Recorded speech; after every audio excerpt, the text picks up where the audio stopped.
So the final panel is on private-public partnerships for agricultural self-sufficiency. I think we have steadily built up to this conversation, talking about youth empowerment, financial inclusion, and now how do the public and private sectors work together to be able to create a roadmap for food security. The session will unpack strategies for improving product quality and value, scaling operations, and navigating structural and financial challenges.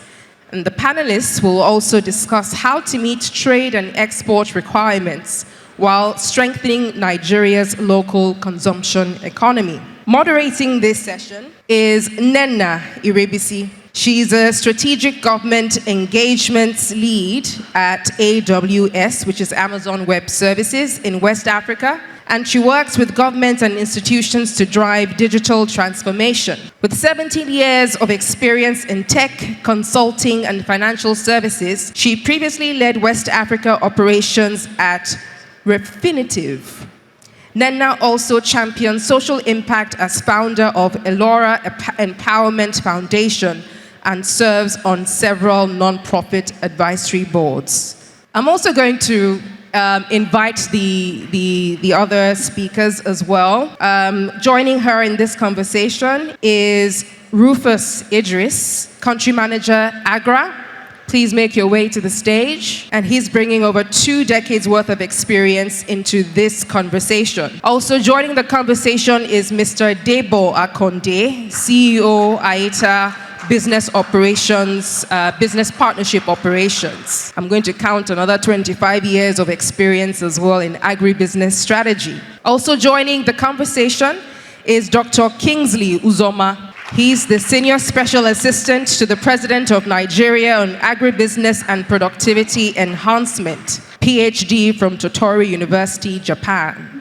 And joining them on stage as well is Mr. Akintude Akiwande. He's Head of Digital OCP Africa, also with 20 years of experience designing innovative, digital-driven solutions for smallholder farmers that we now call youth agripreneurs. And finally, joining them on stage is the chairman of this prestigious occasion, Chief Olusegun Obasanjo, GCFR. His presence underscores the urgency and importance of creating a generational shift in African agriculture. And he's here to remind us that the journey to food security is both personal and political, and that building the future means evolving those who shaped the past. Thank you very much. I asked for this slight amendment so that we can save time. And if you allow me, I will put my own part into 2. I want to spend this first part before we give we yield the floor to panel 5. I want to thank all of you. What I have seen here today makes me happy. The quality of performance, the quality of discussions have been of very, very high standard. I want to thank all of you for that. I want to thank the 2 ambassadors, Ambassador of AU and the Consul General of China, for their participation. Now, and we need to know how to handle what I'm going to say next. I spoke to the AU ambassador who reeled out a list of things that I didn't even know that they were there. And I said, how can we get this list and how can people access? He said he will write the list out in a simple form so that and how people can access them, whether it's grant or cocoa or something they are doing in Benue and all that.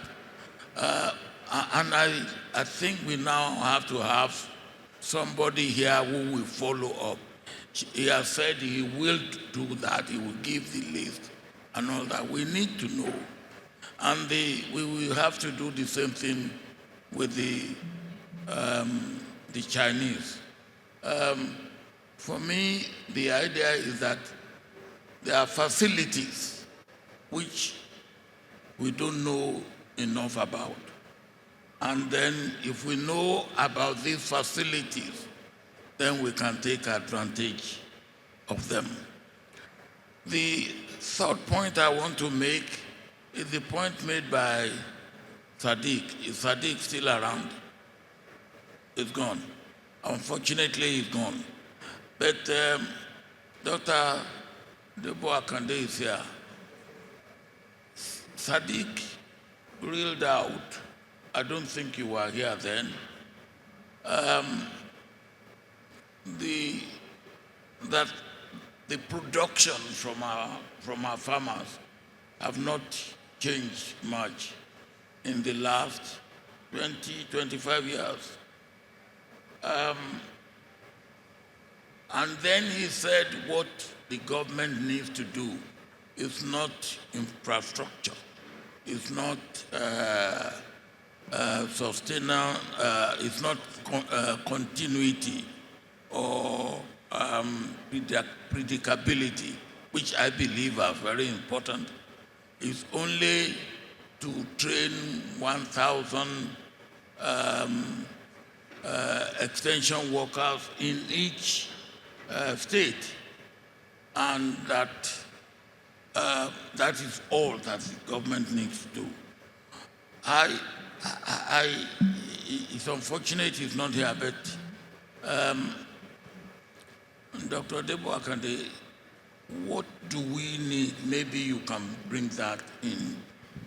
What do we need? Because I believe the research facilities in this country and in Africa generally has all that we need to increase our productivity in terms of seeds and all that, and even agronomy system. But how can we take these to the farmer? Because what Sadiq is more or less saying is that whatever you have in research is not there with the farmer. And the way to take it to the farmer, and that is all that God needs to do for agriculture. I don't agree with him. We need to do much more than that. But the point he's making, how can we correct it? I think you can, because you are at the both end. No, not now, maybe later. You are at both ends. You are both at the research end, and you are both at the government end. You are probably more now. These are more or less the three or four things I want to say now. But after we are finished with the panel, I will do my interaction with my brothers and colleagues, farmers. You are agriculturists. We are entrepreneurs. And then after that, I will round up. You have the floor. Thank you, sir. Thank you so much, sir. I mean, that is an exciting way to begin the panel. As everyone said, my name is Nana. I come largely from the private sector, but very passionate about public-private partnership in terms of agriculture and just in terms of moving the country forward. So I lead government strategy for Amazon Web Services and Amazon Business. And I work very closely with government institutions to just drive digital transformation, leveraging technology. So very excited to be here. Dr. Kingsley and I are working on a couple of projects which are still under the pipeline, and maybe he'll share a bit of those Thank you so much, Your Excellency, for that interesting start to the panel, and we look forward to engaging with you more. So to set a bit of a background, public-private partnership, we all know, can play a very crucial role in food security in Nigeria and across the continent. I mean, if you just listen to what the previous panelists said, all of them super young, driving so much innovation around agriculture. I want to start by saying that I think everyone here should be farmers, should be agri-entrepreneurs. And it starts as simple as just growing tomatoes in your backyard if you have one, or just understanding what food security means for every single one of us. How is anything grown? If, when I think about when I was younger and I was in school, they taught us how to grow beans. Most of us had this little experiment where you take a bean and you put it in the soil, and a couple of days after it has become a plant. So it's extremely crucial for us to be aware that, of how our food is grown and how it gets to our table. So I'm going to begin the panel session. Let me see, who do I start with? Okay, let me start from Dr. Kingsley because you're right next to me, and we'll just take it on from there. So Dr. Kingsley, in your role as Senior Special Advisor to the President on Agriculture, let me go to you. I'd like you to share what shifts we are seeing in public sector approaches to fostering more effective collaboration with private sector actors across different institutions. So you can share a bit about your work, and how you see that public-private partnership playing out. Thank you. Good afternoon, everyone, and thank you all for, especially the youth, for staying behind to participate in this very impactful summit. And thank you, Your Excellency, the former President, for your resilience in the sector. You've been the leading light. Everybody had always talked about the Obasanjo farms. You started reforms while you were the military president, and in the administration, you invested a lot in agri, and you brought the additionals to lead the transformation in the sector. And back to your question. The shift we are seeing, previously, government interventions had always been subsidy dependent, but it's not sustainable. Immediately after the expiration of the subsidy timeline, people will fall back and they'll begin to look for the next subsidy, and that program will die down. So, since President Bola Ahmed Tinubu assumed office as a leader with focus, with big ideas and transformational ideas, he is a technocrat, a politician, and a businessman. He understands that subsidy-dependent agricultural interventions are not sustainable. So we are shifting or pivoting from subsidy-dependent interventions to risk-sharing programs where the government is no longer just the implementer, but just the facilitator, the de-risker, and program monitor. And I'll have to highlight by using examples of the different programs we are running or in the pipeline. I will start with the Special Agro-Industrial Processing Zone. If you had listened to Dr. Adeshino, the Special Agro-Industrial Processing Zone, what government is doing is facilitating building an ecosystem that will be comfortable enough to attract, to net in investors within the ag ecosystem. Processing, industrialization, agricultural ecosystem is a $518 million facility being implemented in the first phase in 8 states in the country. In the southwest is Oyo and Ogun. In the southeast is Imo. South is Cross River. Northwest is Kano and Kaduna.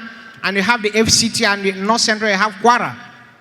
So what's government doing with that fund or with that facility or with that package? We are designing ecosystem, leverage. Government is de-risking, taking the heavy lift on infrastructural development, warehouses, power supply, security, road network, communication network, all the things, all the basic infrastructure or factors of production that needs to be in place for you to get the investors, which are the agribusiness establishments, to come in there, and also instituting a tax incentive regime within that ecosystem that will give them that level of comfort that, oh, when they come in here, they will not be overladen with heavy taxation. Like we've launched the foundation laying ceremony in Kaduna and then in Cross River. That's in a rural agrarian community. But we are bringing in electricity there. We are bringing in telecommunication there. We are tarring the roads, bringing in boreholes. That's part of it. So at the end of the day, when you have all this ecosystem within that, when you have all these infrastructure factors of production within that ecosystem, you'll find out that investors will come in and begin to set up their shop within that space. Another one is the green imperative, is a Nigerian-Brazil partnership. When people hear, people have been calling, oh, how can I benefit from the GIP? How can I get tractor? No. It's an export credit that has been de-risked by the sovereign guarantee of the Federation.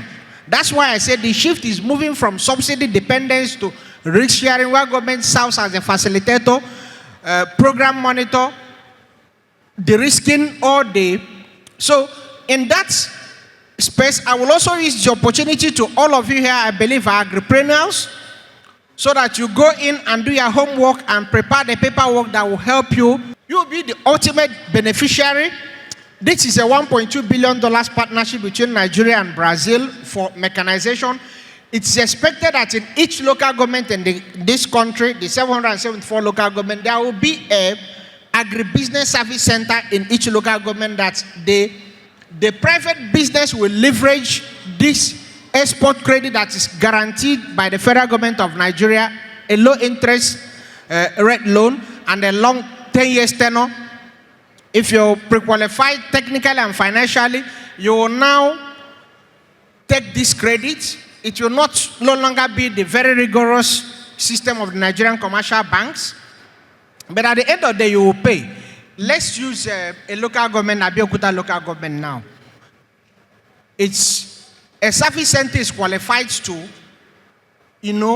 take a credit of up to $1 million to set up either a primary type A service center or type 2 service center. Type A or type 1 is primary production where tractor, harrow, harvesters. Then type 2 is post-primary production. That's agro-processing service centers. And how do you operate that?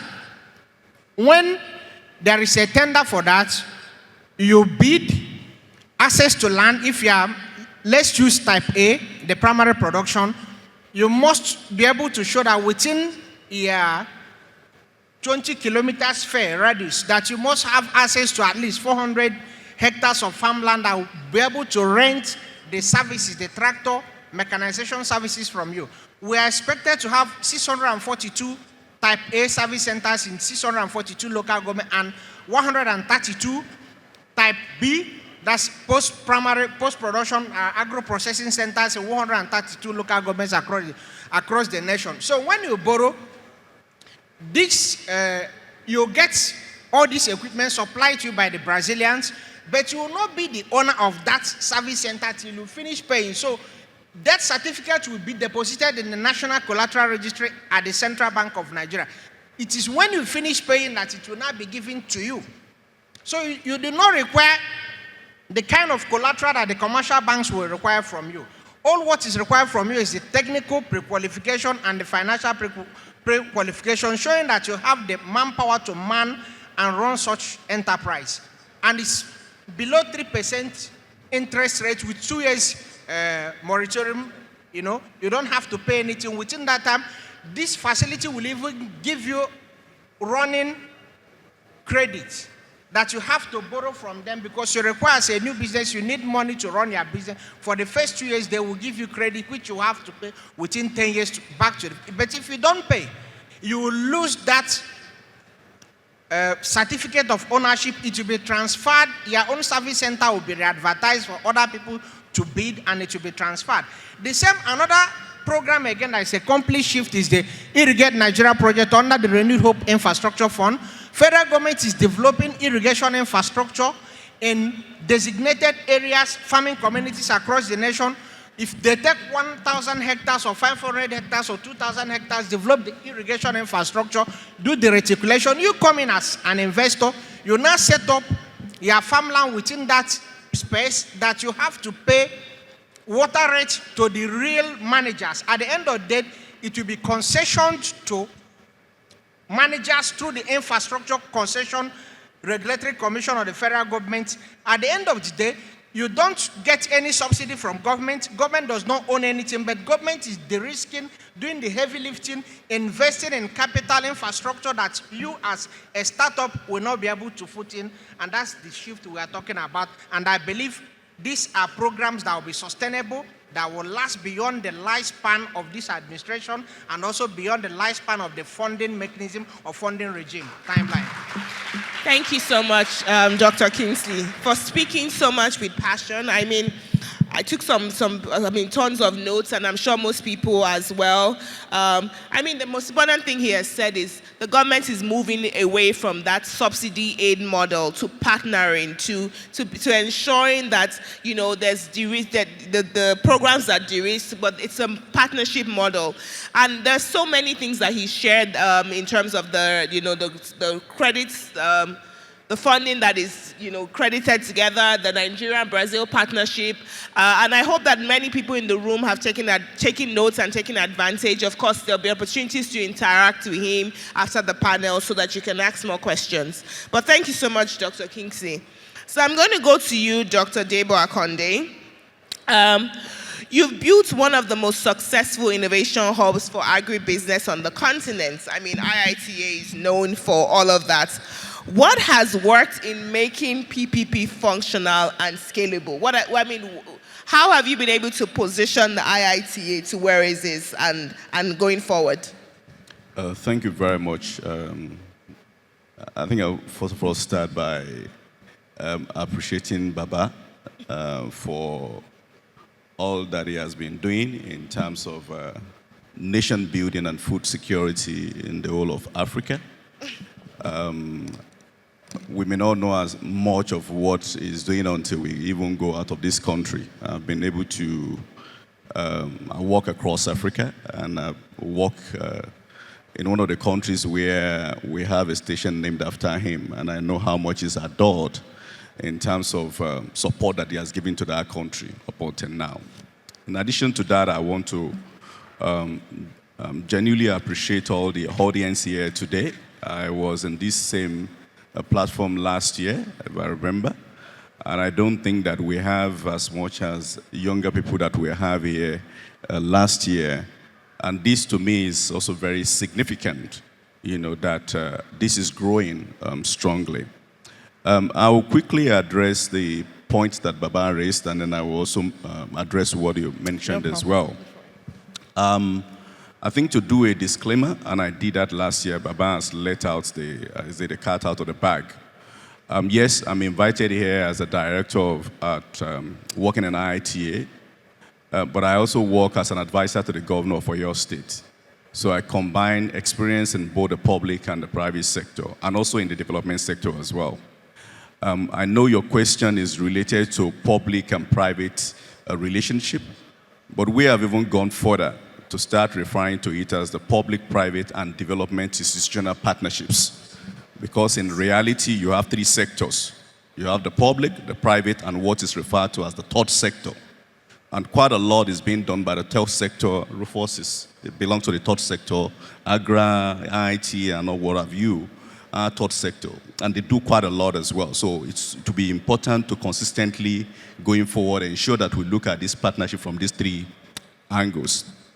The point raised by Baba is quite germane, and I quite agree with the point that this individual raised. I wasn't here when he raised it, that it seems as if in terms of productivity, what has been happening in quite a long time hasn't really changed as much. Yes, to a very large extent, but that doesn't mean that it hasn't changed. But the critical issues around this, among many others, will remain to be the actor, okay?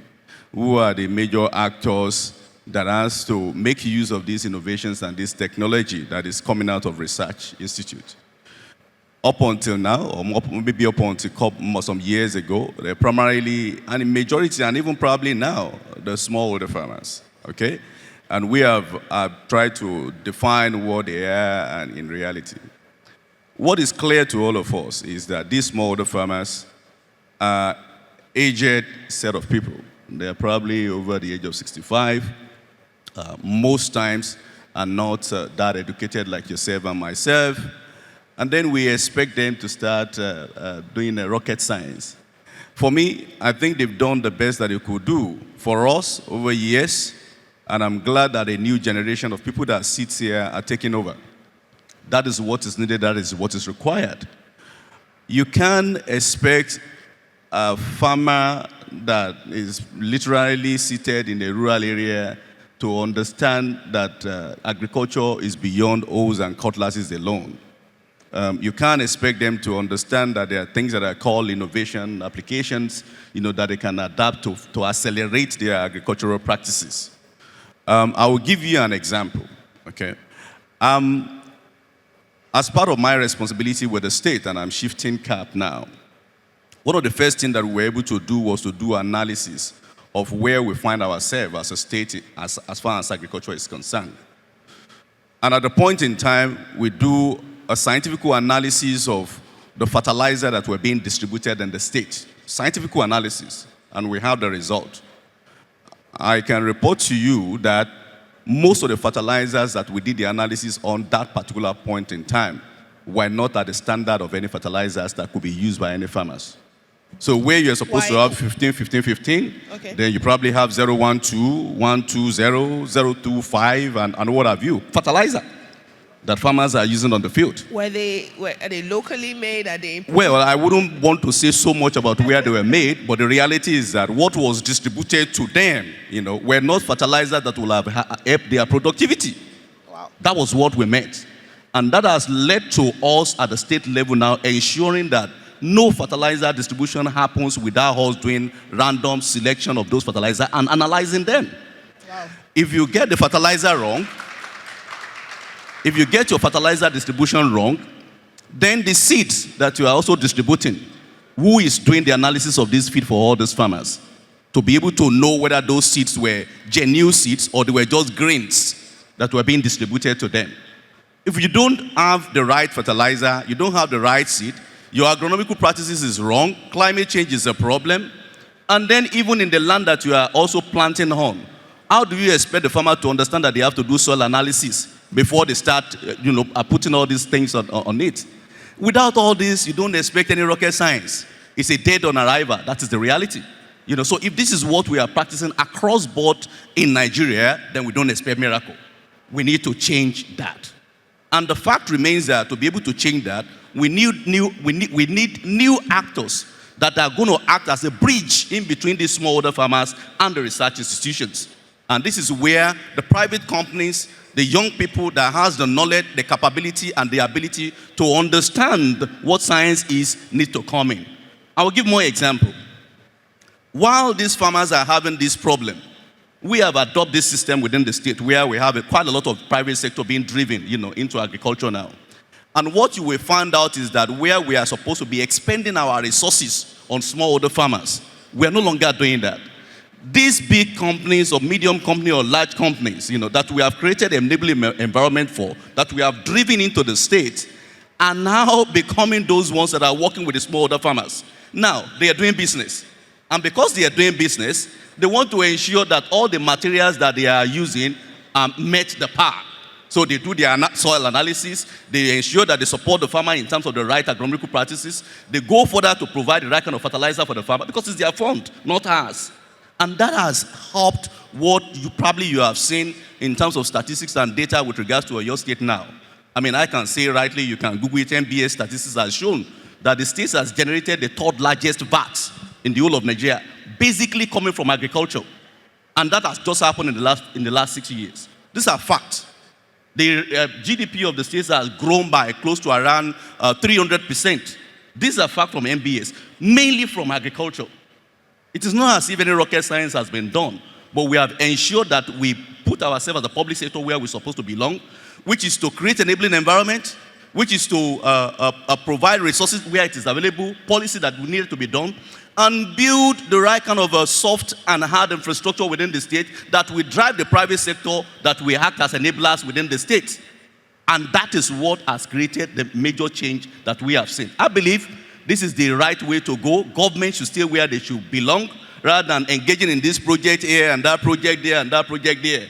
Do what is needed to ensure that private sector are driven, into your environment and see the miracle and the magic that they can perform in terms of productivity and production. Thank you very much. Thank you so much, Dr. Debo. I have so many. Dr. Kingsley wants to respond, so this is going to be a very interesting. Okay, so you have 1 minute. Okay. With respect to fertilizer, there is a task force under the fertilizer system, which I'm actually leading, that we are instituting a balance sheet approach to the blending plants. The problem is that the blending plants, when they buy urea and MOP and DOP and DAP, they now buy fillers, more of limestone to put, and the active ingredient of the fertilizers are not up to the standard. So what we are now doing is that we are designing a balance sheet system where blending plan A, blending plan B, you purchased how many urea from Indorama or Dangote, you purchased how many DAP or MOP from NSIA, then how many bags of fertilizer have you been able to sell? We are doing that currently. So if we look at the raw material you had procured, is supposed to give you 10 bags of fertilizer and you've sold 12 bags. There is no profit to tell that you are gaming the system. The same thing with the seed companies. A lot of people now say there are seed companies. It's very easy to get the license to be a seed company. All what you need to do is to get the master's degree of any plant breeder, submit it to NACS, National Agricultural Seed Council. They give you the license, you sack the bed. Well, now said no. For you to retain your license to be a seed company, you must provide evidence of payment to a certified plant breeder, which is the basic requirement for you to be a seed company. And you cannot tell me that you are paying your plant breeder cash. You must provide verifiable bank statement that you have paid him or her salaries for the past 1 year. That will be the only criteria for which will allow you to retain your seed license. That's what we are doing, and that's what government intends to do to support the system to drive up productivity. Thank you, Dr. Kingsley. This is really interesting. So I'm just going to go to the gentleman from AGA, Mr. Rufus. This is an interesting panel. I want to go into the work that you currently do at AGRA. So across the continent, just building resilient food systems. So what makes a PPP in agriculture truly transformative and not just transactional? That's the question for you. Thank you so much. That's a very good question. And I think I'll answer the question with the full name of AGRA that we used to be. So AGRA used to stand for Alliance for a Green Revolution in Africa. So alliance means that you can't do it alone. It has to be in collaboration. And at the time when it was founded in 2006 by Dr. Kofi Annan, the idea was that African leaders need that green revolution. We thought it was just about supporting smallholder farmers, increasing yields for them, giving them what they need, and everything will be solved.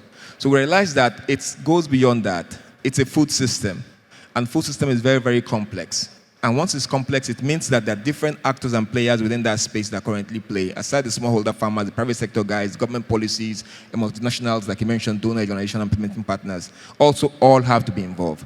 So, and if we must change or move anything, it means that one, transformational means that one, there must be impact at scale. Then two, it means that there must be permanence of impact. It won't just start and go down. Like we've mentioned, most time what we see we would describe the Africa agricultural space or food system space. It's more like that engine that it starts. It's about to click and it starts. It's about to go, then it shuts down again. Then it starts again. So how do we ensure that this engine starts and actually start moving and accelerate to the level that we want it to be? And that's why I think PPP is very, very important. So it means that one single organization or one single entity cannot resolve this. It requires government, for instance, partnering with the private sector, engaging the smallholder farmers themselves in those discussions. And I'll give a few examples. When Baba was still our president in Nigeria, Baba made this bold policy at one time, the presidential initiative on cassava, about the 10% cassava inclusion. That revolutionized the cassava space. Dr. Fashola is here at the time. They know what role they play. So many private sector people were engaged and were involved, and we saw that transformation at the time. But I wish and I hope that that transformation will have continued to today. And that's why we talk about the permanent of impact and the sustenance that need to be there. So in PPP, we believe that there must be strong commitment and they must be done in such a way that it can last for many years to actually bring the fruit of what we want to see in that kind of collaboration. In Agra, for instance, we've done so many similar partnerships. We had worked with the government in the past to support what is called the National Seed Act, and that led to establishing the National Agricultural Seed Council. Today, the Seed Council is like a model for Africa, where other countries come to study what's happening in Nigeria. And through that also, private sector seed companies were involved in the system, and they also participated. And from there, similar to the fertilizer space, we funded what is called the seed corsets and the seed tracker. The idea is that every farmer, when you get a seed, you should be able to see a label that you can scratch, code that you can scratch, and confirm the authenticity of that particular seed. Otherwise, we're not going to move anywhere in this continent if we must move. But I believe PPP is very, very important, and we can transform anything if we can show a PPP that can actually ensure impact at scale beyond just one small location, and also sustenance in that impact. Thank you. Thank you so very much. Thank you. I'm going to go to, let me. Thank you so much. Okay, you have one. Thank you. I'm going to give you the last question. I mean, this has been a very exciting panel. Okay, just a quick one for you. Your organization has worked closely with governments across Africa. But what is your experience in designing, I mean, we're coming to the fertilizer again, because clearly, what is your experience in designing fertilizers or input programs that are both sustainable and scalable? So that's where we'll land it for you. All right, thank you very, very much. My name is Aki, and I work for a company called OCP Africa. OCP is a phosphate company, phosphate fertilizer company born out of Morocco. In 2017, for example, the government of Nigeria said we were spending too much money importing and spending hard-earned currency, forex, by the way, importing finished fertilizer when we had a very critical component of the fertilizer in Nigeria, which was urea. So why don't we convert that and find a way to get fertilizer? So before now, we've done subsidies at retail level. Why don't we do the subsidy at the point of raw materials, where we can bring in raw materials at agreed, very reduced cost, and then we can grow the local blending of fertilizer in Nigeria. What that led to is about 86 of those blending plants that some never existed, some were moribund, coming back to life. Now, has the PFI been perfect? Absolutely not. But that's why we're working on it and getting better. But that's part of what OCP as a company has devoted to in supporting government to ensure that such policies, such work of government works well. And for us, as a company that has invested more than $80 million in Nigeria alone, we can say, for example, that there are many sectors that we are focused on, and with the support with government and with with other private sector, with public institutions, with development agencies, we've been able to work out. I'll talk about 3 of them very quickly. One is production. Like I said, the PFI scheme is part of what we had worked with government on.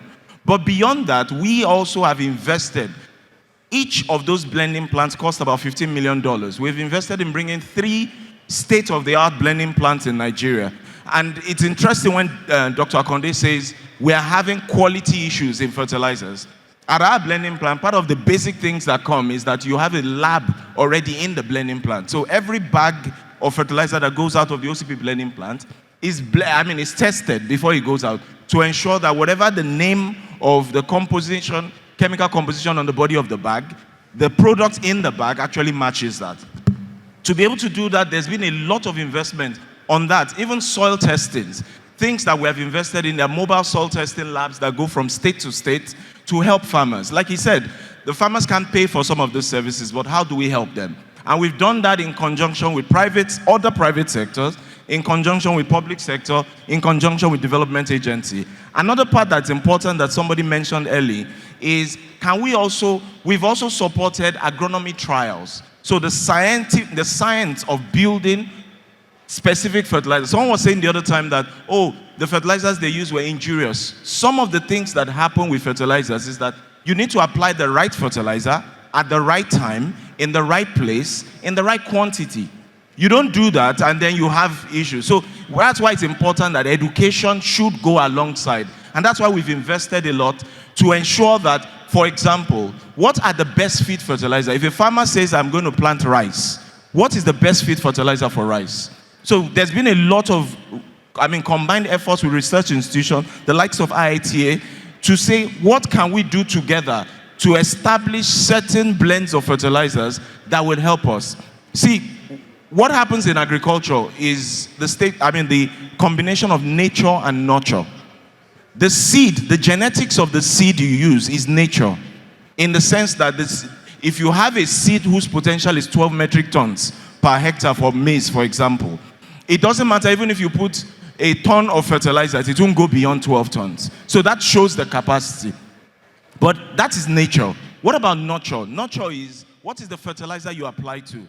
Is it high-yielding fertilizers? And the chemicals that are used, the training that the farmer needs. I heard when someone said, when Mr.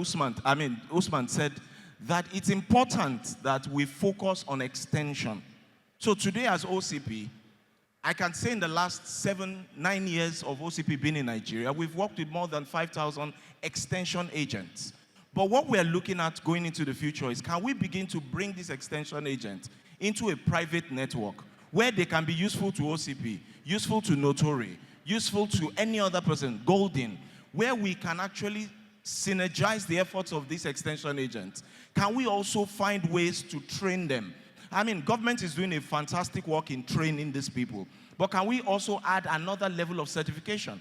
So if, for example, we find an extension agent from the private sector that we can put a certificate, the way people go to school and get a BSc, I can get a certificate as an extension agent. What that ensures is that training, I have enough knowledge about what the farmer should do. I am the closest person to the farmer. I am able to extend knowledge, extend services, whether it's soil testing or whatever it is, and then most importantly, extend technology. Because the extension agent is a lot smarter than a lot of all the other farmers, in quotes. He has a bit more knowledge. Now, that's also a place where the young people in our society find themselves. So in the 5,000 extension agents we've recruited, 90% of them are youths. These are young people who have been gainfully employed by extending services to farmers and get paid for doing that. And get paid as best as minimum wage, by the way, for doing that service. So this is something that we can pull services of many private sector players together to be able to do. I think I'll stop there, basically, on what we have done. And I just want to say thank you to everyone on the panel. To be honest, I really have so many more questions.